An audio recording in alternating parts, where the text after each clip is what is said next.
Shovelware, an infamous name in the video game community.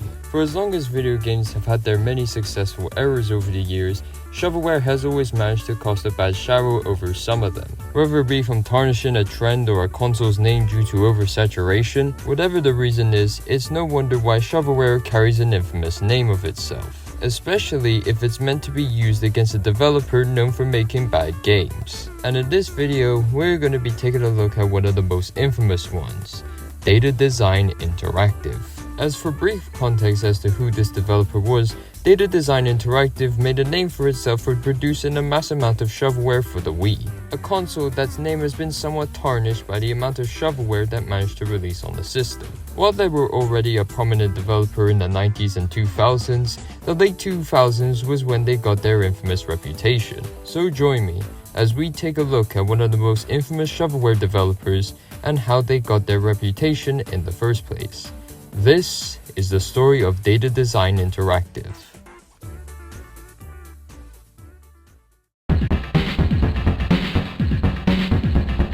Data Design Interactive, formerly known as Data Design Systems, was founded in 1983 by Stuart Green. The foundation of the company came from his growing obsession of the ZX Spectrum, which he purchased at the time of the system's release. While this obsession grew, he was also doing an engineering apprentice at the time, and so after setting up a company called Green Solutions Ltd, he decided to set up Data Design Systems as a way to keep this hobby growing. And as the company continued through the 80s, they would start developing games for not only the ZX Spectrum, but also the Atari ST and Amstrad CPC.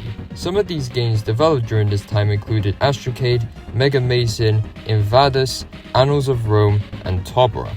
However, in 1992, Data Design Systems, now called Data Design Interactive 2 years prior, would see its first breakout game, and that game in question was a Game Boy port of James Pond 2. After this port's completion, DDI would later go on to work on some big games. Not only did Millennium Interactive contract DDI to create a new game called Pinky for the Amiga, they also were contracted by Ocean Software to develop a port for Waterworld on the Mega Drive, though this was only a Sega Channel exclusive and was not released in any physical format. Another big game that DDI worked on during this time was Rise of the Robots, specifically developing the Super Nintendo, Sega Mega Drive, and Game Gear versions of the game.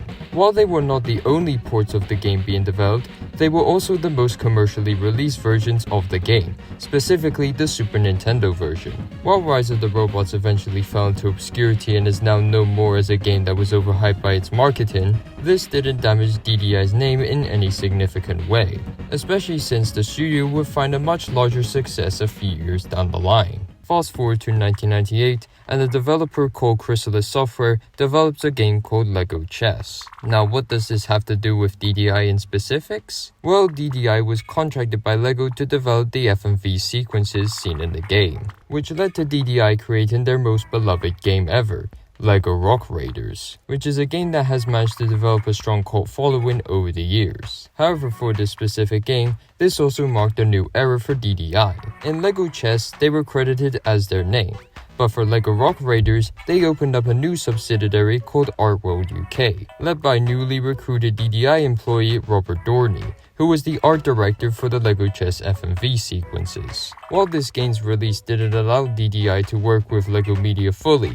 their subsidiary Artworld UK would see much greater success with LEGO Media, with them assisting in the FMV sequences for games like Legoland and LEGO Creator Harry Potter. While on DDI's part, they were pitching many different games to different publishers. However, this endeavor would see much less success than Artworld UK's partnership with LEGO Media, with a lot of the pitches being turned down by their respective publishers, which you should keep that last sentence in your mind when I talk about why DDI got their infamous reputation. But from where we are in the video, DDI is not having the best of luck. The only real games I know that came out of these pitches were Gubble Buggy Racer and Nickelodeon Party Blast, with Gubble Buggy Racer being a rework from a Wallace and Gromit pitch that was turned down by the BBC. and Nickelodeon Party Blast being a rework from an Olympics game to a party game. While reviews for Gubble Buggy Racer are very scarce, Nickelodeon Party Blast on the other hand was critically annihilated, with IGN in particular giving it a 1.1 out of 10, placing it in the unbearable category. And while this wasn't directly affecting the company in any financial way, it was clear that something needed to be done in order to stay creatively afloat. And luckily, Stuart Green had an idea that was almost too good, let's just say. Wait a minute, what was I on again? Oh.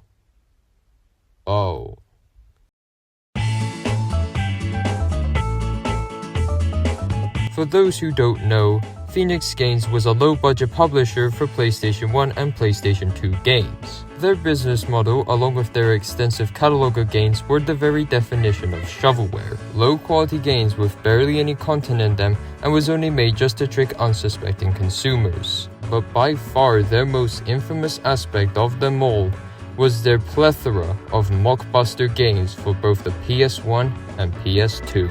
Games that weren't even games at all, just movies packed with a few mini-games, and that was it.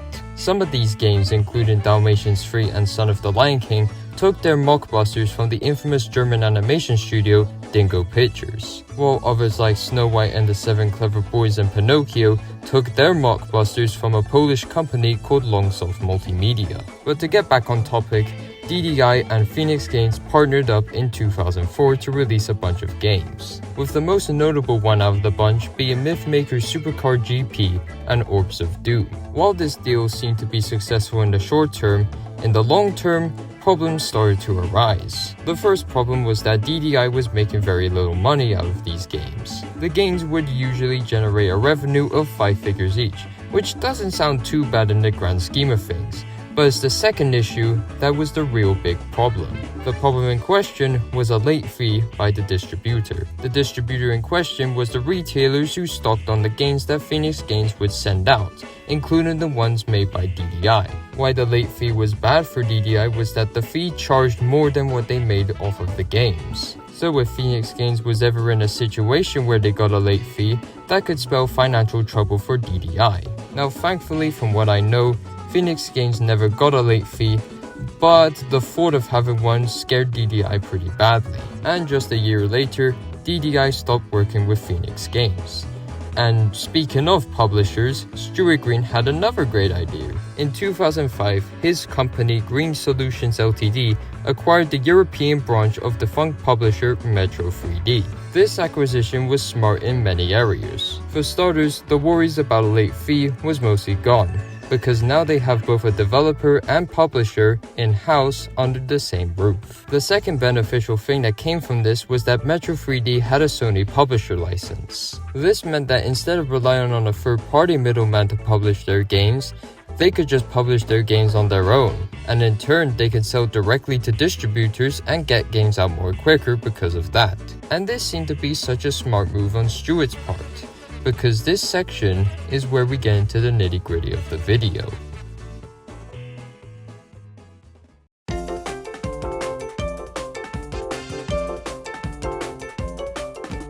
Remember how I said to keep in mind about their game pitches not working out? Well, one of those pitches in particular was Zool 3D. The story goes that DDI was developing a new Zool game for the PlayStation 2, Xbox and GameCube called Zool 3D, with the plot being that Zool must traverse his way through a set of different worlds after his ship crash lands. The game had an extensive amount of work done for it, but it was cancelled when the license holders of the Zool license, Zoo Digital Publishing, pulled the rights away from DDI. Luckily, their work managed to get onto store shelves.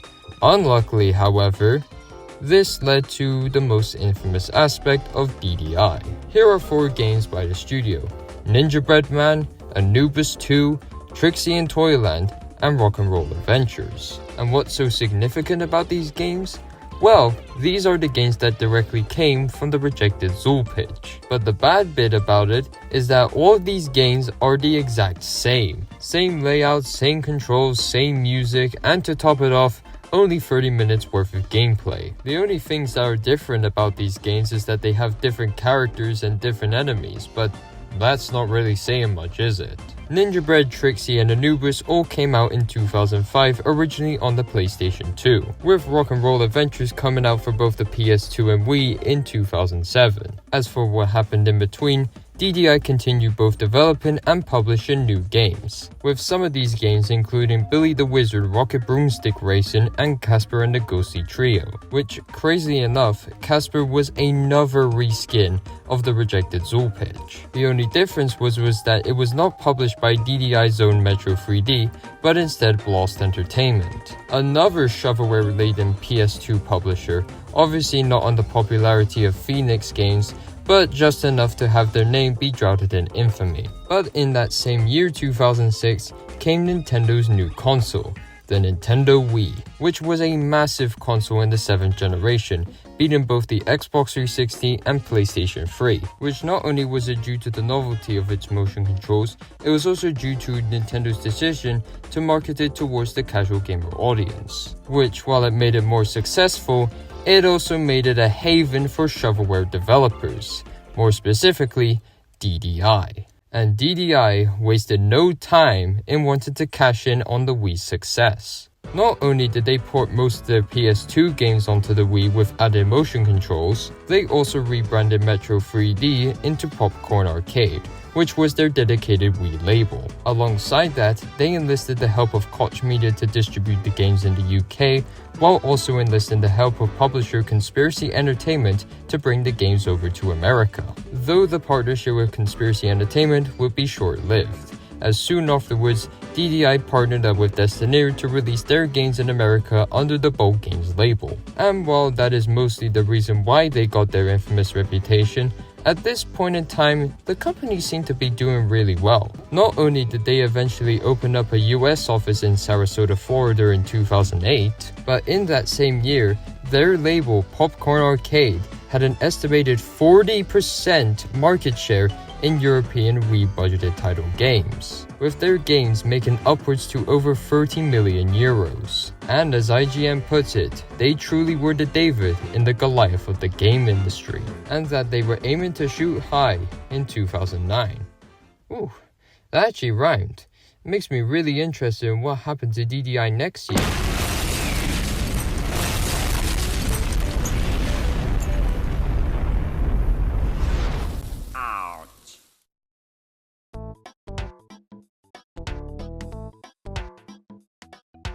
2009 and 2010 were a decent year for DDI.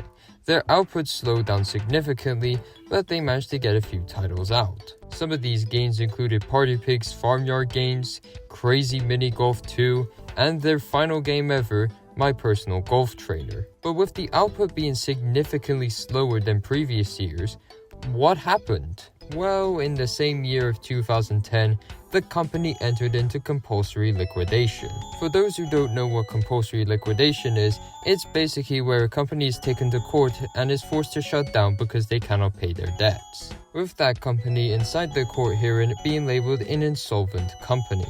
DDI was appointed into compulsory liquidation around the end of 2010, with their winding up process lasting between February 2011 and May 2012, with the studio finally shutting down on August 24th, 2012. And with them shutting down, that marked the end of their reign of shovelware on the Nintendo Wii. But now that it's been almost 15 years since the company shut down, I thought it'd be a little interesting to see what remains of the company in this modern day and age. Well, to address the elephant in the room, all of the games, specifically the Wii platformers, have been critically annihilated in retrospect, with YouTubers like Raris and Game Grunts making videos about their games and criticizing them for their sloppiness. As for the CEO Stuart Green, he's to be honest, I don't even know what he's doing. He seemed to have started a new company like 5 years ago called Carnival Games, but their most recent activity was back in 2019, and it was porting their previous Wii games to the Nintendo Switch, I think. Whatever the case is, his LinkedIn profile seems to be pretty active, although I don't know why My Personal Golf Trainer is he's like the CEO of that game. What? And as for the employees of DDI, well, take a guess. they've moved on with their lives. No surprise. But that, my friends, is the end of the story of Data Design Interactive. And all I've got to say before I end this video: when is Ninja Bread Man 2 coming out? Please, Stuart Green, please make it happen. I don't want to die knowing that I did not get to see Ninja Bread Man 2. Please.